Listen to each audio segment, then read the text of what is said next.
Welcome to episode 6 of the NNNGNSBMNPT Cabin Build Challenge. Today we're stripping logs, specifically the aspen logs we cut down in episode 3. So jumping right into it here, along with my trusty old rusty old draw knife with no handles on it, and with the log placed on the handmade sawhorse we made in episode 4, I make my first cut.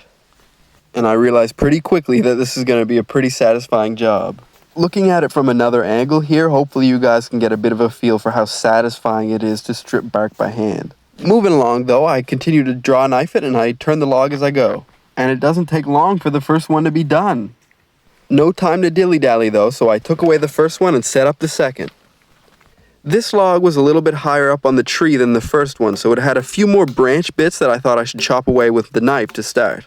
But just like the first one, I start stripping it and rotating it as I go. Again, this one doesn't take too long either, and there's number 2 done.